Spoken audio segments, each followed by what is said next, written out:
Olá, meu caro aluno, minha cara aluna, seja bem-vindo ao nosso encontro, nossa aula de ensino religioso.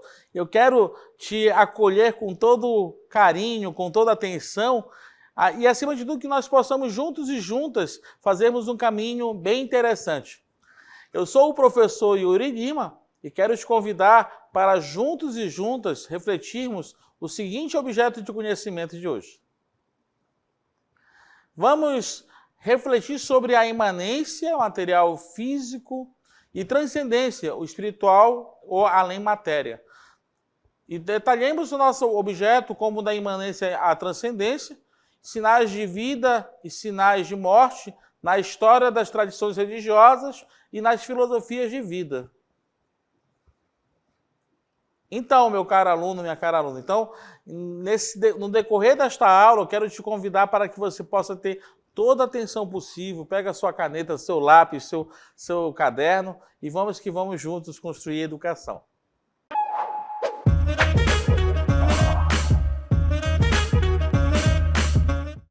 Bem, hoje nós queremos refletir sobre várias temáticas, principalmente esse olhar sobre imanência e transcendência. Tivemos algumas aulas anteriores, alguma conceituação em relação a isso, e por isso que nós vamos fazer uma retomada dessas ideias sobre transcendência e imanência. Vamos lá, então? Só retomando, então, alguns conceitos básicos. Transcendência é aquela realidade superior e sobrenatural. Nós podemos dizer que a ideia de transcendência tem tudo a ver com a ideia de Deus, de divino, de deuses, de espíritos superiores, nas mais diversas tradições religiosas.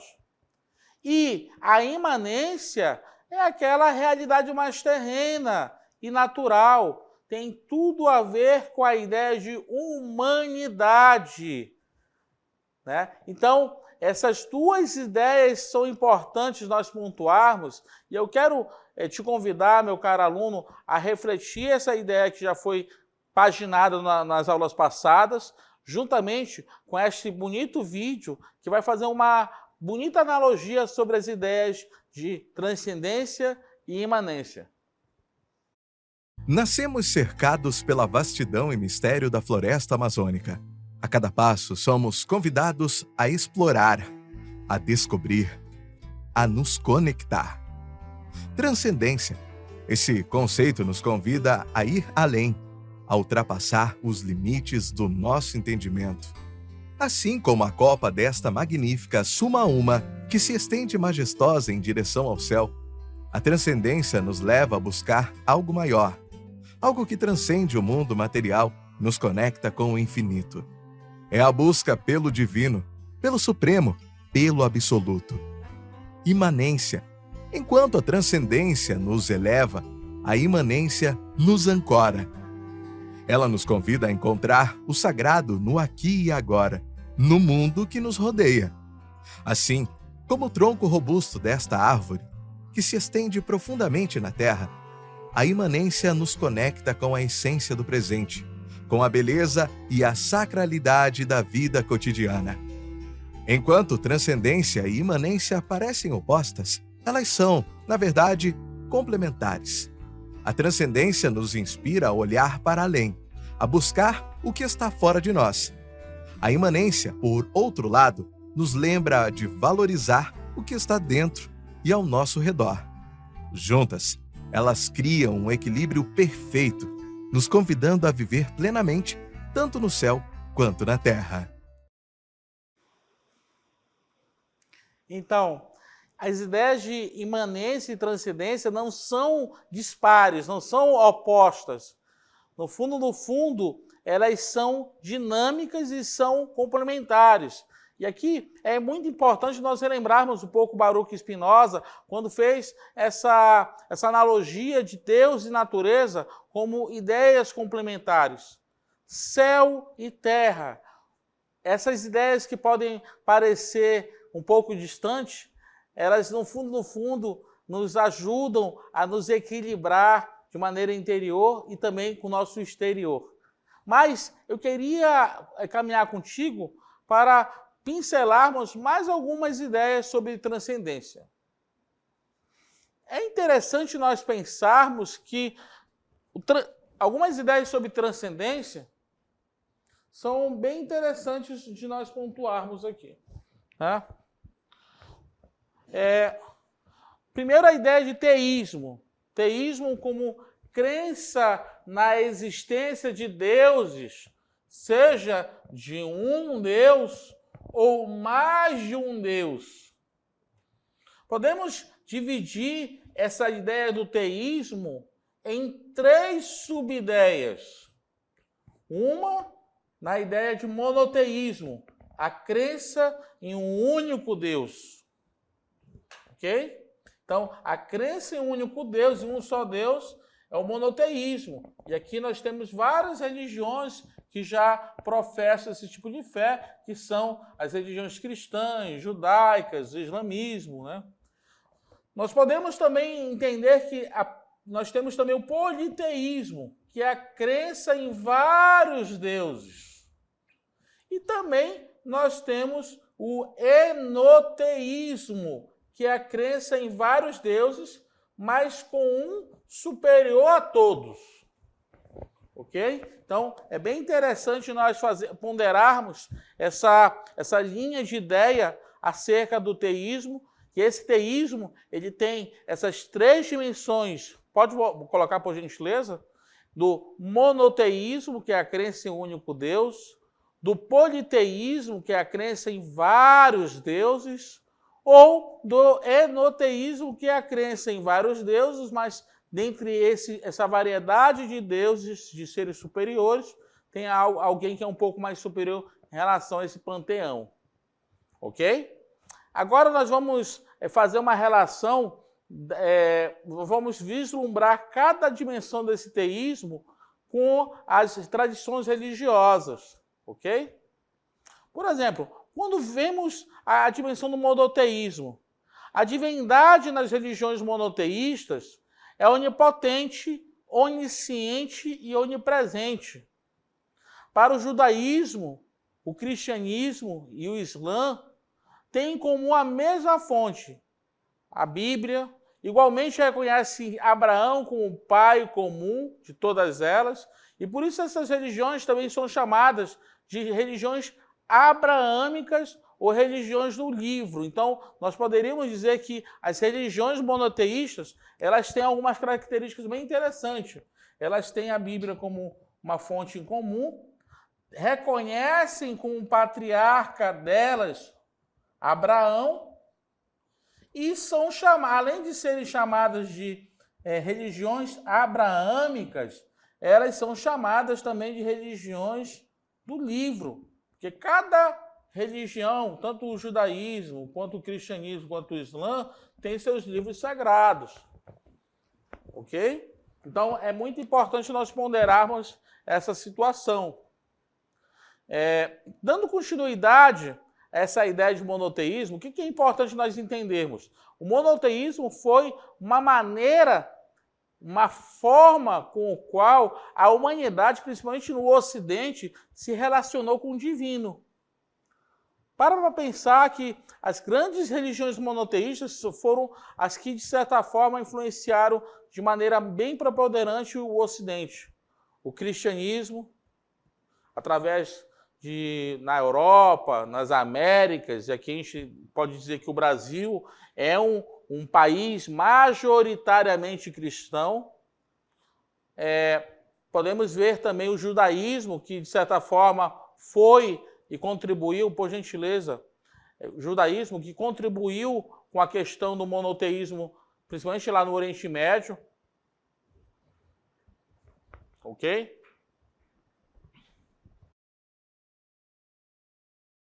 Então, olha só, preste atenção na ideia aqui, meu caro aluno. Então, retomando essas 2 ideias. O cristianismo, que influenciou grande parte do nosso Ocidente. O judaísmo, que foi o pai da religião cristã, né?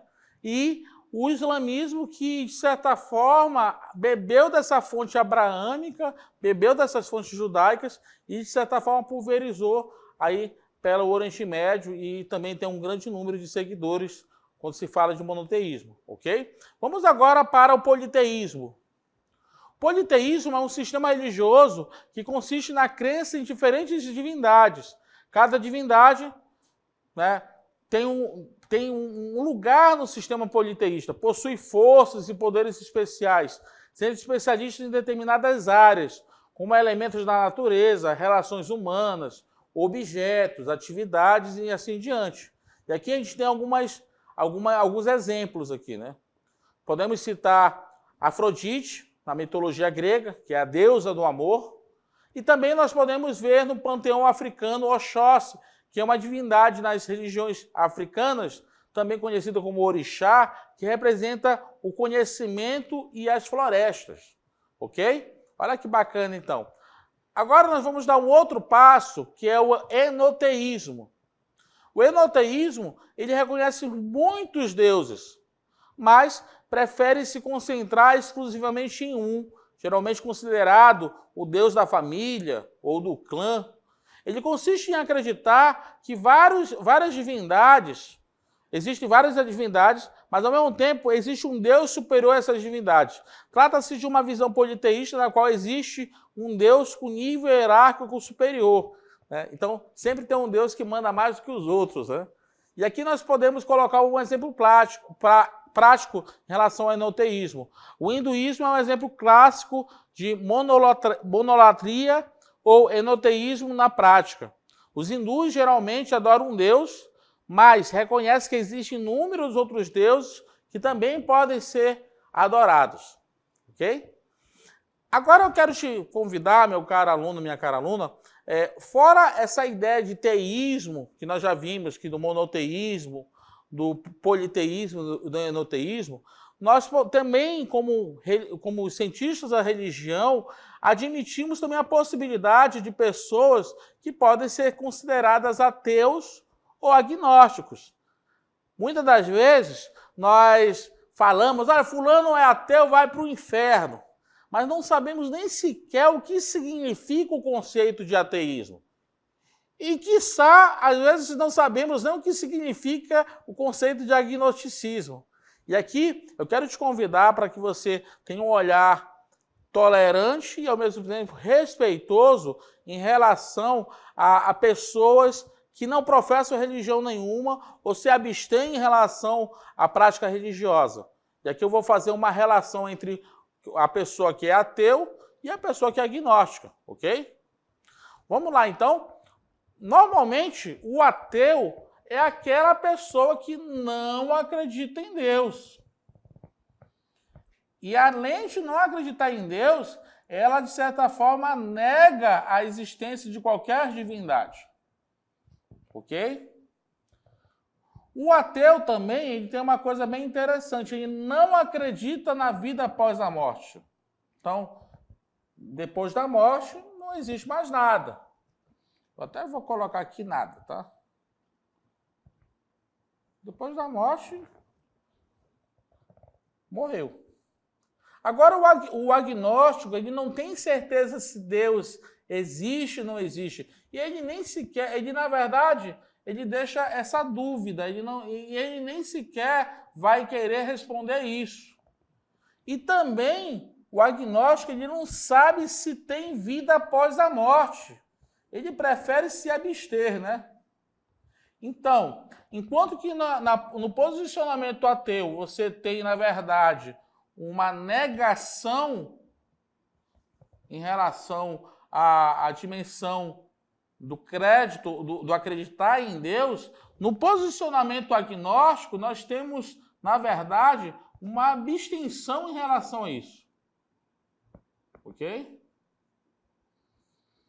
Por quê? Porque o agnóstico prefere não responder a essas dúvidas, a essas situações de ordem da divindade, né? Então é muito interessante nós respeitarmos também a possibilidade de termos pessoas que convivem com a gente que podem ser ateus ou agnósticas. Tudo bem até aqui?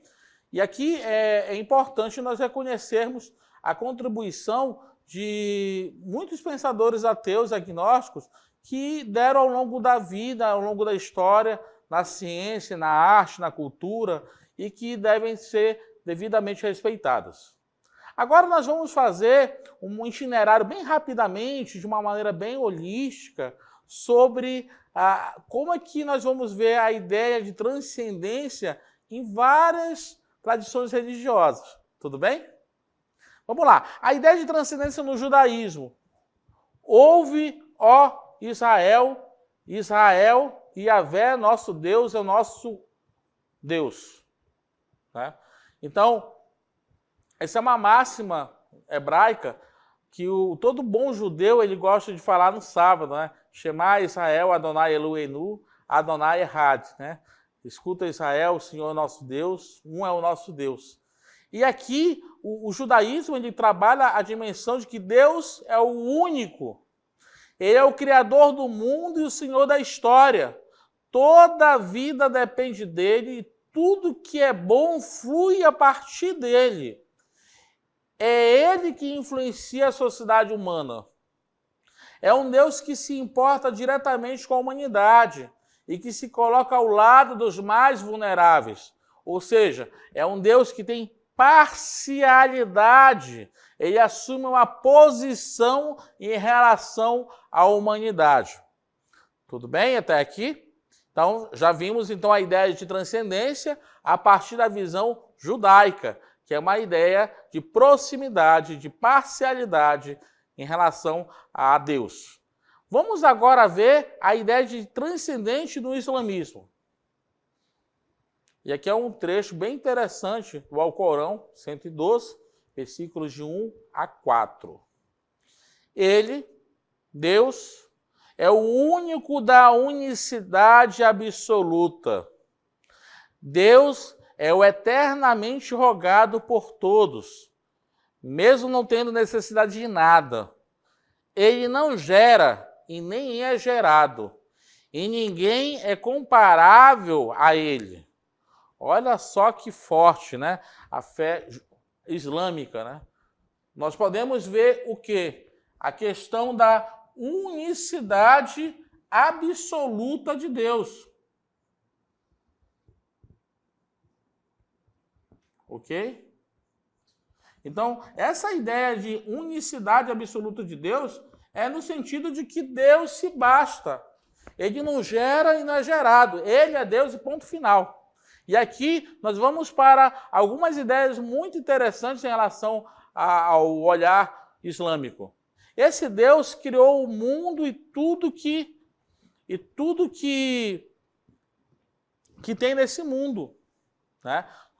O último dia ele irá trazer todos os mortos de volta à vida para julgá-los. No entanto, Deus não é apenas um juiz onipotente. Além disso, ele é repleto de amor e compaixão. Todas as suras do Alcorão começam com as palavras em nome de Alá, o misericordioso, o compassivo. Então, vimos até aqui como que o islamismo faz esse olhar acerca do transcendente e é um olhar muito interessante. Agora nós vamos fazer mais 2 passos em relação a culturas mais próximas da gente, como a cultura indígena e a cultura das matrizes africanas. No início, os Carajá moravam no fundo do rio Araguaia, na comunidade dos Bahati Mahadu.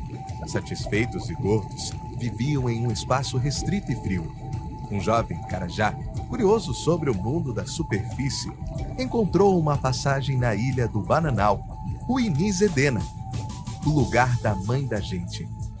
Fascinado pelas praias e pelas riquezas do Araguaia e pelo vasto espaço para correr e morar, o jovem reuniu outros Carajá e subiram até a superfície. Tempos depois, encontraram a morte e as doenças. Tentaram voltar, mas a passagem estava fechada e guardada por uma grande cobra por ordem de Cowboy, chefe do povo do fundo das águas. Resolveram então se espalhar pelo Araguaia, rio acima e rio abaixo. Com Kinishua, o herói mitológico, conheceram os peixes e muitas coisas boas do Araguaia. Depois de muitas peripécias, Quinichuá casou-se com uma moça Carajá e foi morar na Aldeia do Céu. Na Aldeia do Céu, cujo povo, os Biu-Mahadu, ensinou os Carajá a fazer roças. Os Carajá aprenderam a cultivar a terra, garantindo seu sustento. Assim, os Carajá se tornaram os guardiões do Araguaia, vivendo em harmonia com a terra e as águas, mantendo viva a memória de suas origens. Então, vimos aqui um exemplo da relação do olhar dos povos originários em relação ao transcendente. Esse transcendente que conecta céu, terra, fundo e que, de certa forma, está muito mais permeado de elementos da nossa transitoriedade, da nossa vida, da nossa matéria, da nossa imanência também. E aqui vamos para algumas ideias em relação a esse transcendente. A ideia de transcendente, nos povos originários, é profundamente enraizada em suas cosmologias, em suas mitologias e também em seu viver, né? A ideia de transcendente entre os povos indígenas também tem raízes com a dimensão das práticas espirituais. Embora as concepções específicas de transcendência variem entre as diferentes culturas indígenas e há alguns temas comuns que podem ser identificados. Então, é importante nós fazermos essa leitura quando nós pensamos na questão dos povos originários. Esses elementos que podem ser identificados a partir dessa conexão com o mundo espiritual. E aqui nós podemos ver alguns elementos bem interessantes que vai passar agora para vocês em relação à conexão com o mundo espiritual. Primeira coisa, que o mundo espiritual tem a dimensão da ancestralidade. Depois nós temos a dimensão da natureza sagrada.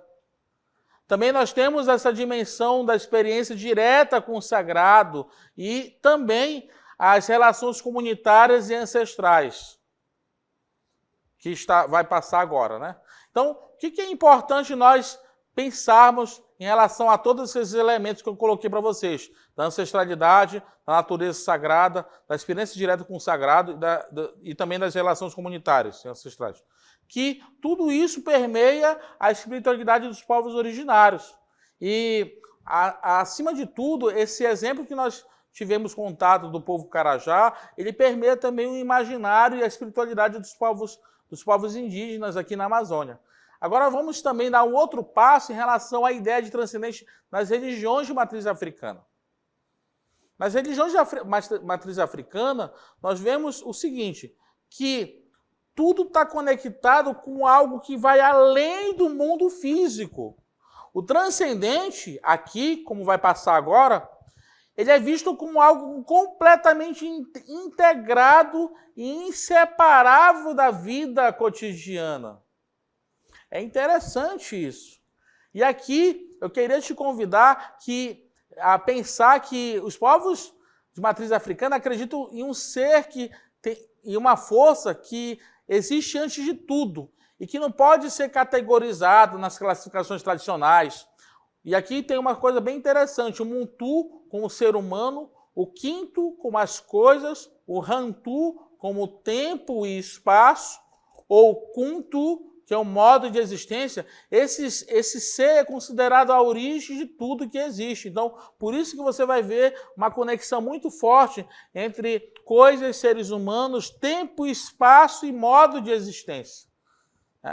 E aqui eu quero te dar mais um passo em relação à ideia de transcendência, que é importante nós pensarmos. Que todos os seres, toda a ancestralidade é divinizado nessa concepção dos povos de matriz africana. A presença desse ser pré-existente está em todas as partes da realidade. Tudo naquilo que podemos ver e tocar, que é a dimensão do imanente. Tudo aquilo que está além do nosso alcance, que também é a dimensão transcendental. Em outras palavras, para as religiões de matriz africana, o divino está em toda parte, está em tudo. Então não tem como dissociar o imanente do transcendente, pelo menos na visão africana.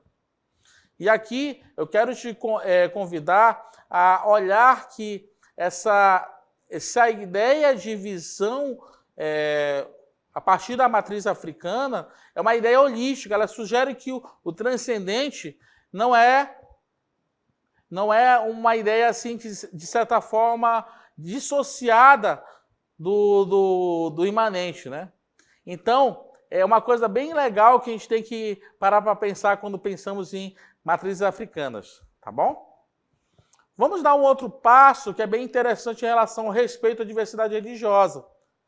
É importante nós respeitarmos a diversidade religiosa porque você respeita a dignidade do ser humano. E aqui, meus caros alunos, o reconhecimento da identidade é muito importante para que as pessoas se sintam reconhecidas e valorizadas em sua identidade. Isso é crucial para a dignidade humana, pois cada indivíduo tem o direito de expressar suas crenças e práticas sem medo de discriminação ou perseguição. E aqui é importante nós pensarmos na necessidade de promovermos a empatia e a compreensão, como está na próxima cartela.